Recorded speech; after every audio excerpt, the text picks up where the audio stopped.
Why can't he just win a normal championship? I just want to see one season where no weird interviews afterwards, no halfway through the season in a sprint race, no, just normal. No mayhem. Just please, Max Verstappen, this is our call to you. Win like a normal champion. So we'll talk about 2021. He wins a championship, his first one ever. Goes all the way to the last race. It looks like it's going to be a normal win, a great fight, a great battle. Fans are happy. And then, no, Mikey, no. Or no, Michael, no, however you want to put it. We'll also talk about 2022 Japan, where even he didn't know he won. They interview him. He's done. Now let's talk to who got P2. Oh, Sergio Perez, we're going to say about 5 words to you. Actually, give me that microphone. Max, can you come back over here? We just found word that you are the 2022 Drivers' Champion. And he's like, oh, okay. And then finally, we'll wrap it up with the newest addition to his trophy of controversial championships, the Qatar Grand Prix in 2023, where he gets it in a sprint race that he didn't win in a track that they're not really used to with a lot of weird rules. And he also won it halfway through the race after the only person that could have caught him went out of the race. This week on Turn 1. Welcome to Turn 1, a Formula One podcast.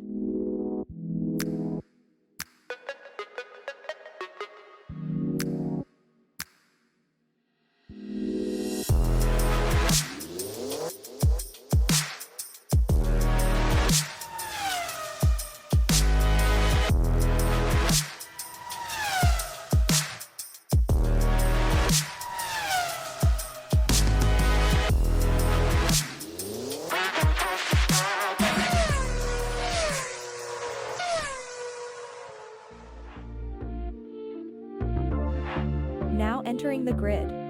Here are your hosts, Thomas and Jeremiah. Welcome back to Turn 1 podcast. We are your hosts, Thomas And Jeremiah. And like we mentioned in the intro, we're talking Max Verstappen today. I know a lot of fans are probably going to be tired of Max Verstappen, but we do need to be real. He's the best driver on the grid. He's been the best driver at least the past 2 seasons. There are still a lot of people that will say Lewis beat him in 2021. Whatever. He did. It's 3 years ago now. But, you know, looking at all the races, looking at his historic run of points and championships, he's the best driver going. So it only stands to reason that he would get a lot of airtime from people talking about Formula One. It's one of those things where we talked about this a little bit. If you were to put anybody else, and not just anybody else, if you put Lewis, George, Lando, Piastri, Charles, and Carlos, if you put any of them in that car instead of Sergio, we'll have a battle for the top. I still think Max comes out on top. And we see that now because Sergio is a good driver. Who won a race in a Racing Point car. And he's won plenty at Red Bull and gotten a ton of podiums. And Max is just so much better than him. Even when it's a Ferrari. Even when it's a Red Bull 1-2, Max has like 15 seconds on Sergio. Yeah, it's insane. So let's go back to his first championship. How old was he at the time? Early 20s, right? He's 26 right now. So 25 last year, 24, I'm assuming. 23, when he won his 24, first one. somewhere in there. So 2021 season, the entire season, for those of you that either were not fans at the time or don't remember the season, which I don't know how you can't remember the 2021 season. In terms of like Drive to Survive, which is how a lot of people take in the sport now, what an awesome season. Because the first couple of seasons of Drive to Survive, which kicked off in like 2018, 2019 or so, it was always, oh, here's a great story on the Haas team. Here's a great story on the young gunslinger Max Verstappen. And Lewis Hamilton wins again, just in the background. Like, it wasn't even a point of topic. It was just Lewis winning everything in the background. You get into 2020 and you start to see Verstappen be a little more competitive, but not quite on the championship level yet. Him and Lewis crashed a lot that year. And then you get into 2021, Max is more of a refined driver. Lewis has a little bit of struggles with the car. And ultimately, it comes down to a dogfight in the last race of the year in Abu Dhabi. A dogfight it was, but remind you, before Abu Dhabi, going into that race, out of 22 races, Max won 9 of them. Or 21 races, because that Abu Dhabi was the 22nd race, and he won 9 of them.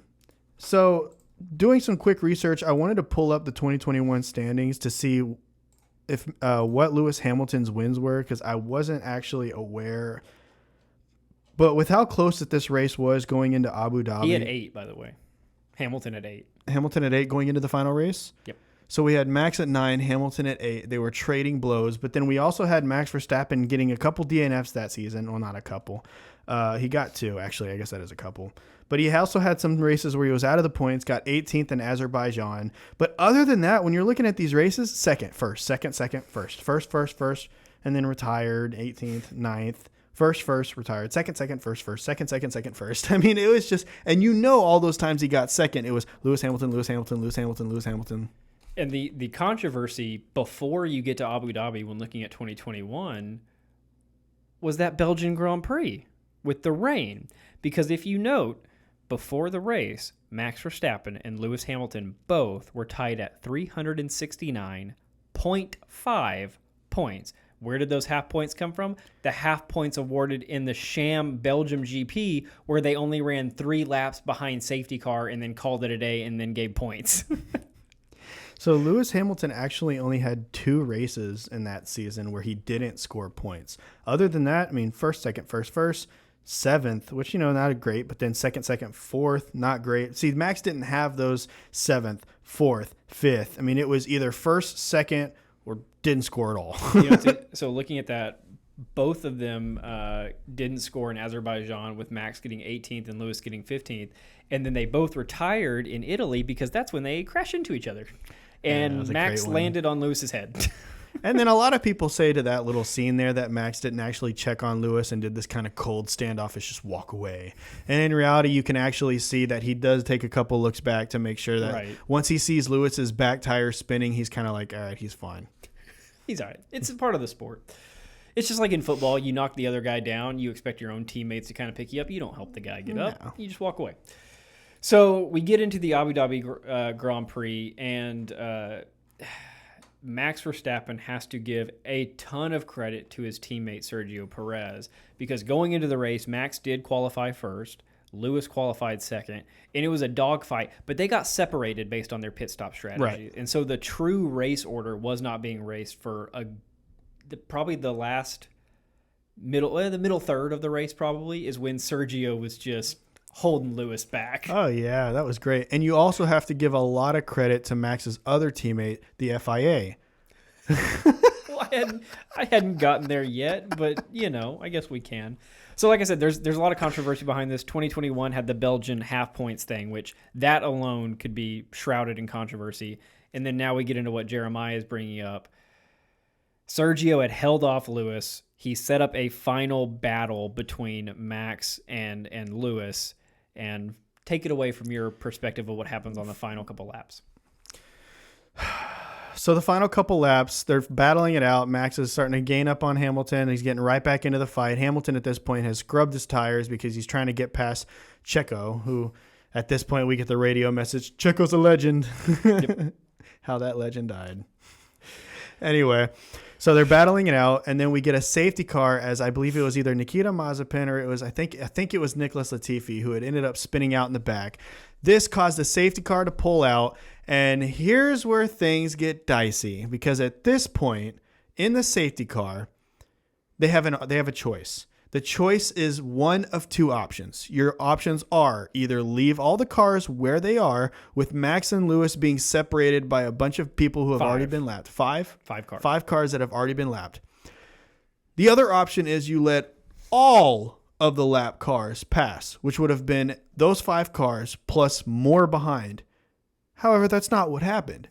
They went with secret option number 3, where you only let the cars between the 2 guys dogging it out for the championship pass. Now remember, Lewis has been battling with Sergio this entire time, struggling because he's now scrubbing his tires. So his tires are no longer as fast as they were when they were fresh. Max, fresh off of a pit stop, is closing the gap.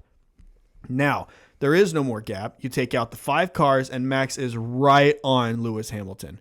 Race resumes. Lewis is actually able to hold him off for quite a while, but eventually those fresh tires, Max is going to get past. Max gets past, and at this point, everybody who's a Mercedes fan is in an uproar because in their eyes, the FIA gave Max the championship when he allowed just the cars that were in between Lewis and Max to pass, which is something they have never done before. This was a one-time thing, and they haven't done it since.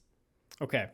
So you're giving your perspective, and we won't spend the whole episode on this, but this is why Formula One is awesome.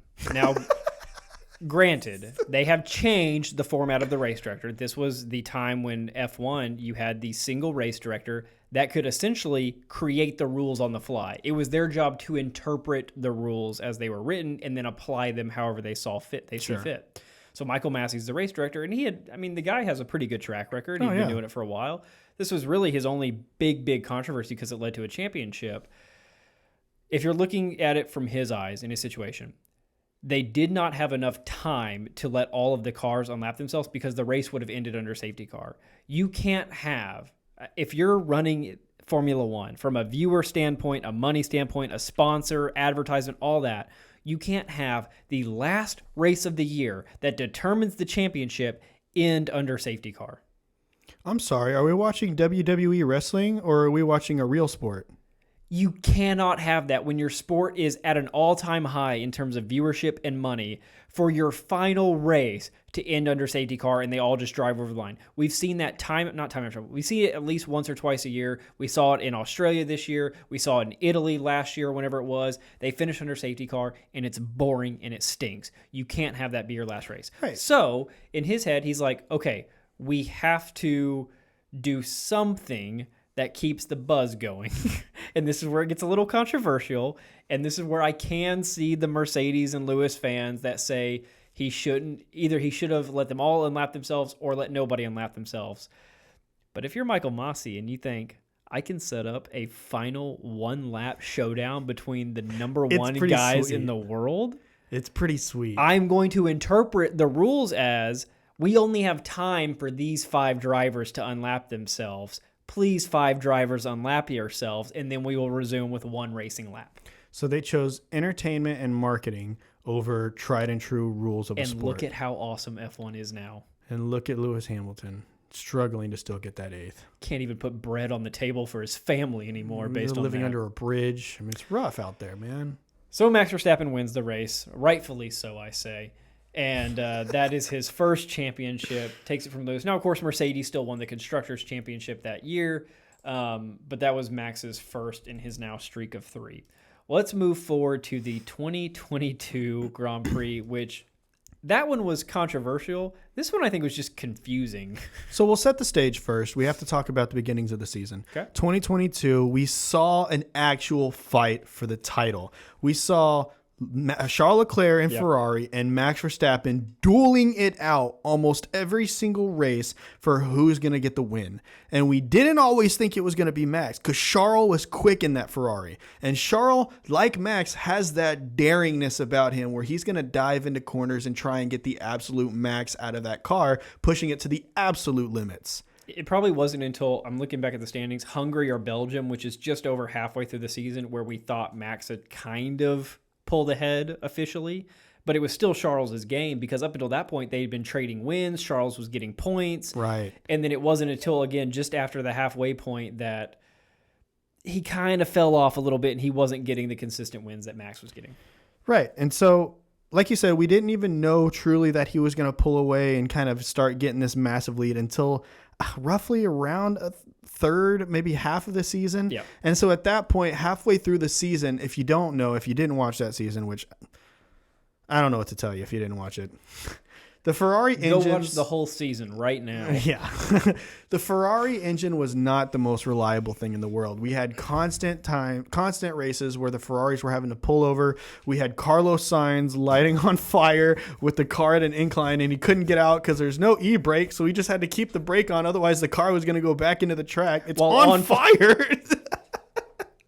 It was bad. The Ferrari engine was super fast, but super unreliable. And because of this, fastness came with a cost. Oh, 100%. And because of this, halfway through the season, Ferrari turns down the power of their engine. Now, if the only person competing against Max is a Ferrari and Charles Leclerc, and then halfway through the season, you yank out all of his power, who's going to win the rest of the season? Yeah, Max. And that shows in the results where Max won all but 2 races the second half of the year. So going into Japan, which is probably the last quarter of the season, this was the fifth to last race in that year. This was, I don't think it was the earliest Max could have won, but it was pretty close to the earliest he could have won statistically. There was a large gap in points, and I'm trying to find the exact total, but there was like a 19-point gap that he needed to overcome in this race weekend. I think there was something to the effect of, I believe it was either Charles Leclerc that got the penalty. He got a 5-second penalty, I believe, at the end of the race, which knocked him down a position. Yes. Charles Leclerc on track was the second person to cross the line, but he cut a little chicane. Mm-hmm. And they said, you can't do that. Here's your penalty. Like 20 minutes after the race was over. And 20 minutes after the race is over means they interviewed Max Verstappen. He was over with. They pulled in Sergio Perez, wanted to have a conversation with him. Halfway through this conversation with Sergio Perez, they just pushed Sergio Perez back off to the side, brought Max back up, gave him the mic, and said, Max, congratulations. We just received word that you're the 2022 Drivers' Champion. At which point, Max was sitting there like, what? Oh, okay.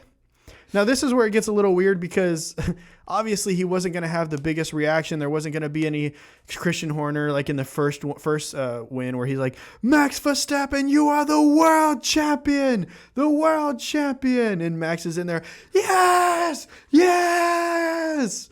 And then on this one, he's like, what? Oh, good, very good. So the penalty partially caused that. But what is something that we talked about in our Japanese preview and recap? What is Japan always plagued with? Rain. So the race had started under rain. They red flag it. It's got the delay. They put the time limit on it. So this race didn't go full length. That's the other controversial part of this. Now, go back 1 year, 2021 to Belgium, right? They ran 2 laps under safety car and awarded half points.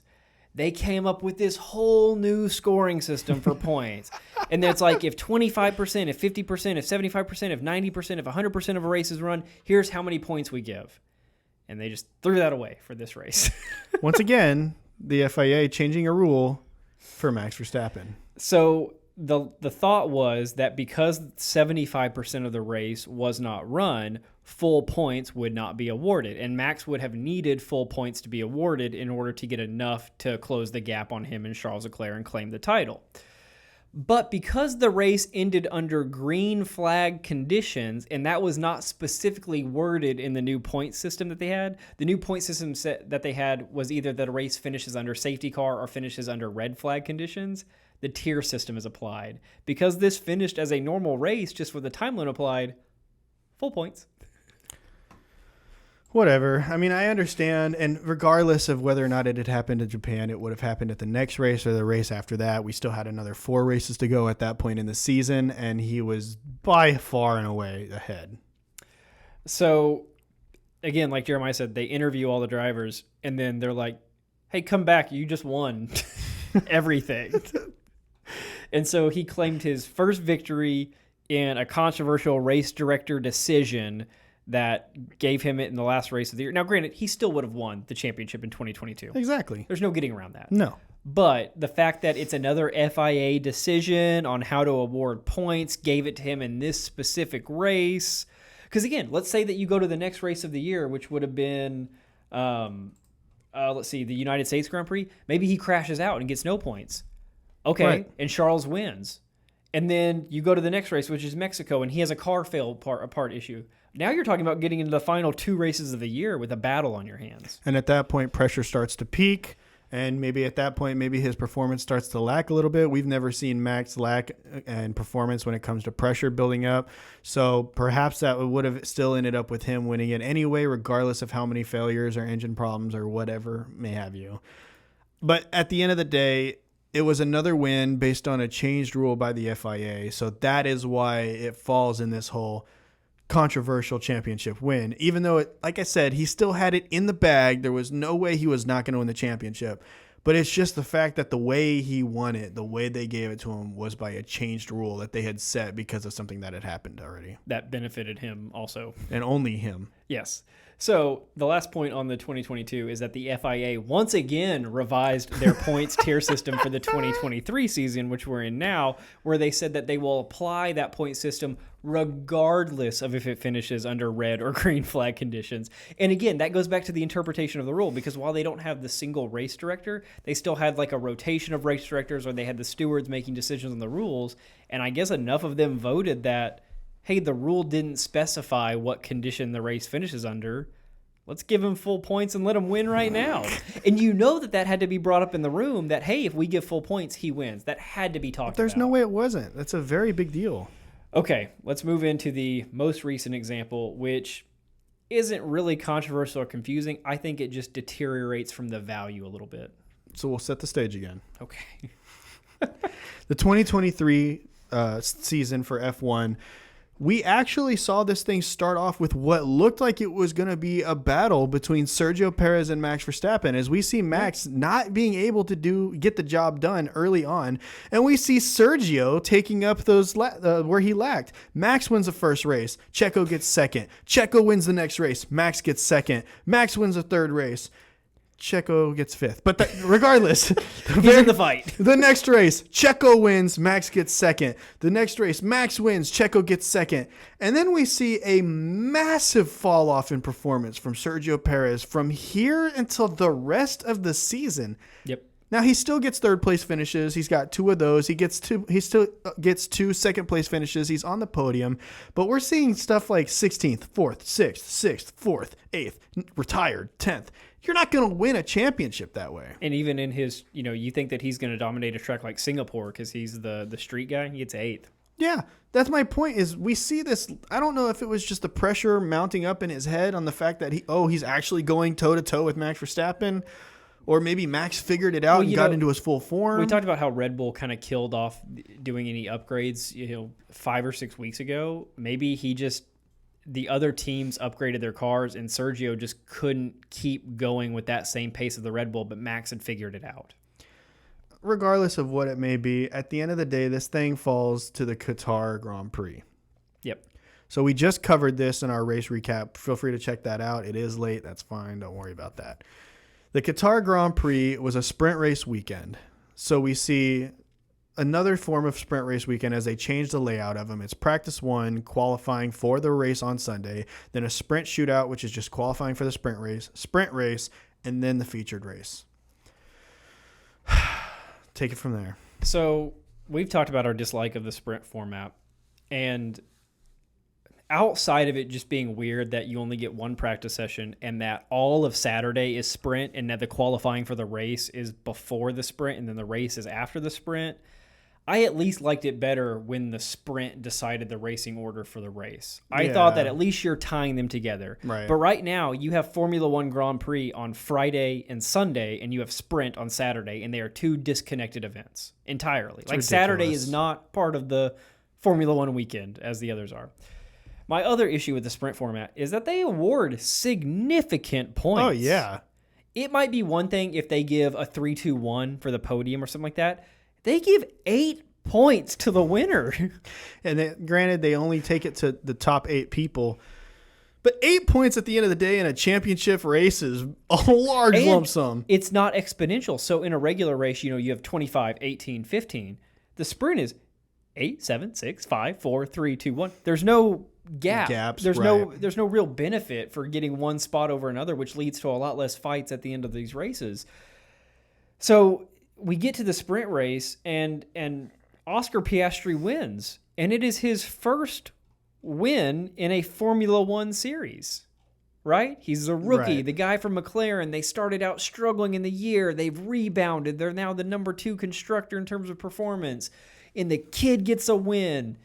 And we all look at Max Verstappen because he wins the championship. He's the one that actually pulls into the big spot on the podium with the big banner behind it, and Oscar Piastri pulls off to the side.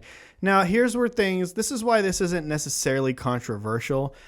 He needed 3 points, and I'm not talking about in this race. I mean at any point in the next 5 races after the Qatar Grand Prix. The Qatar Grand Prix makes 6 races before the actual season ends. He only needed 3 points.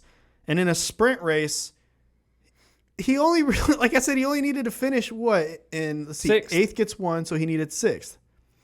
He needed 6th or up in a car that's faster than all the others on the grid with a driver who's faster than all the other drivers on the grid. Well, okay, so he got second, which is fine. He didn't win the thing. But it just feels weird to award a championship for not a Grand Prix and for not winning that event. And you actually knew that you won the thing on lap 10, 10, 9, whatever it was. because Sergio, your only competition, flies off. Yeah, that's another thing. For Max to lose this Grand Prix, for this World Championship, he would have had to miss out on every single race going forward, not scoring any points. Sergio would have needed fastest lap and won every single sprint race, regular season feature race, all the way through for the rest of the season. That wasn't going to happen. But it's the fact that he won halfway through a sprint race that was only 19 laps on a Saturday because Sergio crashed out and he only needed 6th. Yeah. And he didn't even win the race. If you go back to my idea of awarding a 3-2-1, at least he would have had to have won the sprint race. Right. And that's credible because then, say he gets 2nd, now it falls to the feature race where he needs to get 10th.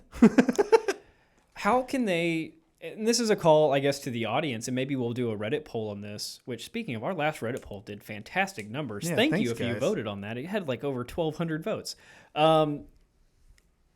How would you change the sprint format so you can't award points? What do you award instead to give the drivers an incentive to do well? That's a good question. Do you just make it a spectacle and have that be the qualifying for the race, and that's their incentive? I don't think teams would go for that. Do you have some kind of financial? It's wasted durability. Do you have some kind of financial bonus? I believe that would be a thing, though. But how much of a financial bonus? Well, yeah, that's true because then if you don't really want to award the top team with more money because they're already the top team. Maybe you do. I don't know. Let us know what you guys think. We want to hear from you. Like I said, maybe we'll do a poll or just leave a comment down below if you have any ideas. You can email us at trn1podcast.com or gmail.com. I would personally prefer that they go back to having 2 practices, a single qualifying session, The sprint race. Because if you need this to be a spectacle for whatever reason, the qualifying in the Grand Prix is not enough for Formula One. You need some other event to bring in eyes. Okay, you want to have a quick race? Cool, do it. But make it part of the race weekend. Make it matter. Make it be for the qualifying order for your actual race. Don't award any points, but it gives teams track time in real racing and situations. grid position. And for drivers like Alex Albon or other drivers that might be able to dogfight and have pure speed that they might not get in qualifying, it gives you a chance to change your regular starting order.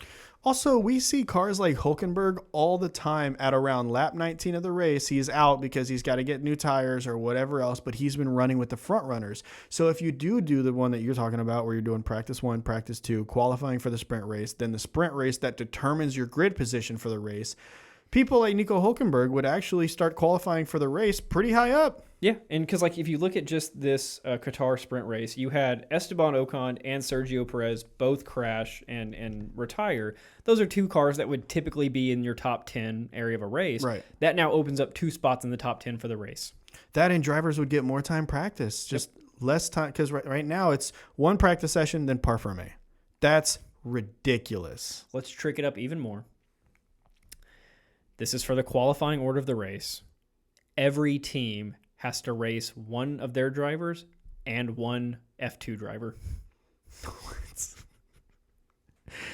I mean, yeah, it'd be different. And the rookie drivers or the F2 drivers would get experience towards their super license. You see Sergio Perez get all mad because now he's going to start in 19th because his F2 driver did he just poorly. didn't do good. No, but let us know in the comments. How would you change the sprint format to not impact the points but still be valuable to the race aspect? Honestly, if we could get rid of it, I would. But I do understand that not everybody's watching the practice sessions, right? Like probably very few in terms of percentage of fans are watching practice sessions. Right. Way more are going to watch a sprint than a practice. Right, exactly. So to follow up the 2023 season, Max Verstappen, your world champion after the Qatar Sprint. And if he wanted to, he could just not show up for the rest of the season. Just go take a long vacation. Start the summer break a lot earlier. Do whatever you want. Try a new racing series. Who cares? And the craziest thing, I think he's going to win out. Yeah, which will make it even crazier because that would make, only 3 races that he didn't win for the entirety of the 23 race season? Because his incentives are either win every race by 20 seconds so you don't really have to fight with anybody, because that's your dangerous spot, is fighting with people. Right. Or if you feel like you're ever going to do poorly in a race, just retire. Who cares? Why put yourself in a dogfight for 10th place? Or if you walk out there and it's raining really bad and you're like, nah, I'm good. I'll just be waiting in the trailer. Cuts his hose. I got a gas leak like Carlos had. All right, let us know in the comments what you think of how to change the sprint format, and if you think Max Verstappen is the most controversial Formula One champion of all time outside of old Alberto Ascari. Guys, if you want to see Max Verstappen replace George Russell at Mercedes, I think that would be awesome. Come on. We'll see. Bye, guys.